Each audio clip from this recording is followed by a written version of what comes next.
The first thing Ayan noticed was the silence. Not the peaceful kind that settles after rain, but the heavy silence that follows loss, the kind that presses against your chest and makes breathing feel like work. It had been 6 months since his mother passed away, yet every evening when he returned to their small apartment, the quiet greeted him like an uninvited guest who refused to leave.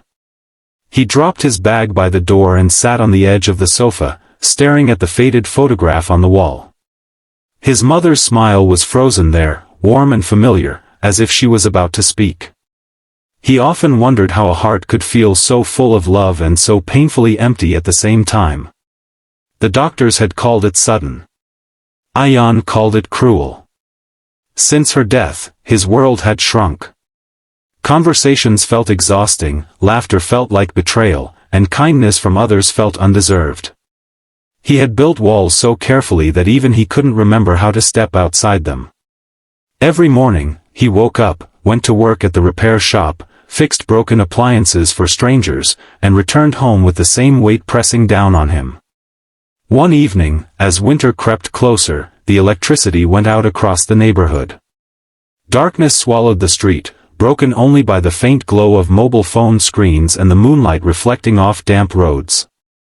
Ayan sighed, grabbed his jacket, and stepped outside to check the fuse box downstairs. The cold air stung his face, sharp and unforgiving.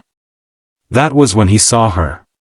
She was sitting on the steps of the building opposite his, wrapped in a thin shawl that looked far too light for the weather. A small paper bag rested beside her, and her shoulders shook slightly, though Ayan couldn't tell if she was cold or crying. His first instinct was to look away. He had learned to mind his own business. Kindness, he believed, only opened doors to pain. But something about her stillness pulled at him. He cleared his throat awkwardly. "Are you okay?" She looked up, startled, her eyes red and tired. For a moment, she seemed unsure whether to answer. Then she gave a weak nod. "Yes. Just waiting."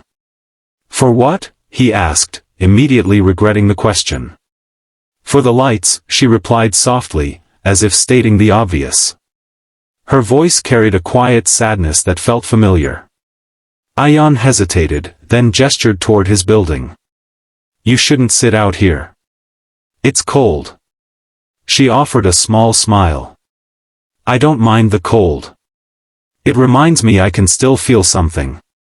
The words hit him harder than he expected. He swallowed. "Do you live around here?" "No," she said. "I was visiting someone. But plans change." There was a pause, heavy with unspoken stories. The darkness wrapped around them like a shared secret. "I'm Ayan," he said finally. "Zara," she replied. Another silence followed, but this one felt different. Less heavy. Almost gentle. The lights flickered back on a few minutes later, and the street buzzed with life again. Zara stood up, adjusting her shawl. "Looks like I should go." Ayan nodded, unsure why a strange disappointment settled in his chest. "Take care." She walked a few steps, then turned back. "Thank you, for asking." He watched her disappear down the street, unaware that this small moment would quietly reshape his life. Days passed, but Zara's words stayed with him. They echoed in his mind while he worked, while he ate, while he lay awake at night staring at the ceiling. For the first time in months, his pain felt seen, even if unspoken. A week later, he saw her again. She was standing outside the repair shop, staring at the broken sign above the door as if it held some deep meaning. When she noticed him, her face lit up with surprise. "Ayan," she said. "I hoped it was your shop." "You did?" he asked. She nodded. "The heater in the place I'm staying stopped working. Someone told me this shop fixes almost anything." He gestured inside. "I can take a look." As he worked on the heater, Zara sat nearby, watching quietly. After a while, she spoke. "You're very focused." "It helps," he replied. "Fixing things.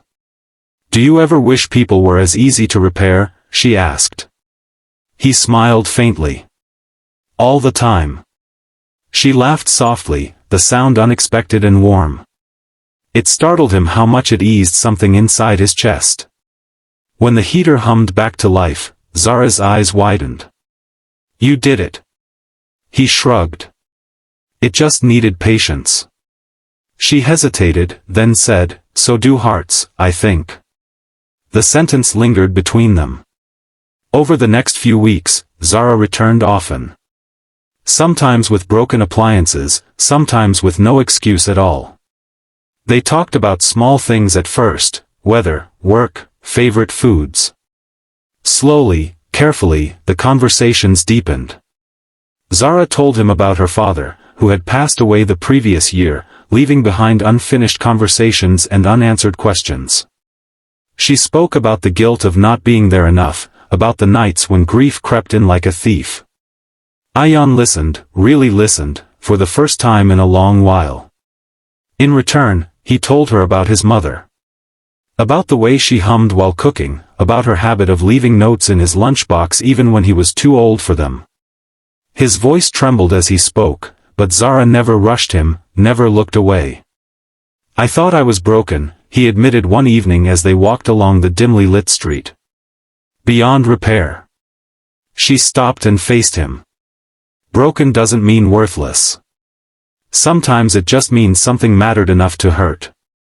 Her words settled gently into his heart. One rainy afternoon, Zara didn't show up. Or the next day. Or the one after that. Ayan felt an unexpected ache, sharper than loneliness.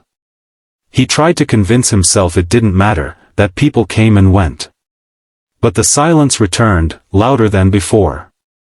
On the fourth day, he found a note slipped under the shop door. Thank you for fixing more than my heater. I had to leave suddenly. I didn't want to say goodbye like this, but sometimes life doesn't ask for permission. Please don't stop being kind, even when it hurts. Z. His hands shook as he read it. He folded the note carefully and placed it in his pocket, carrying it with him like a fragile promise.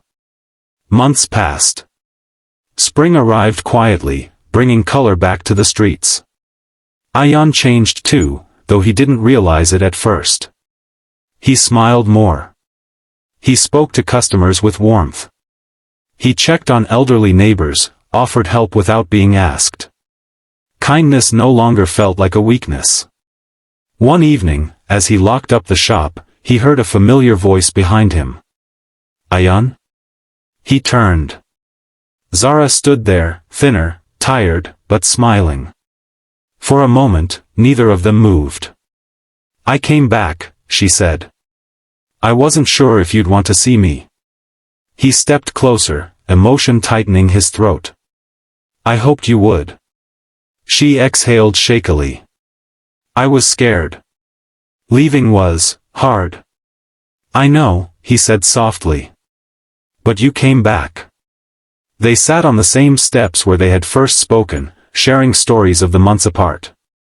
Zara told him about caring for a sick relative, about learning that love often demands sacrifice. Ayan told her how her words had stayed with him, how they had helped him open his heart again. I didn't fix you, she said quietly. No, he replied. You reminded me I could heal. The night grew colder, but neither of them noticed. The broken hearts they carried no longer felt so heavy. In the space between shared pain and shared kindness, something new had grown, fragile, hopeful, and real. And for the first time in a long while, Ayan realized that sometimes, kindness doesn't just find a broken heart.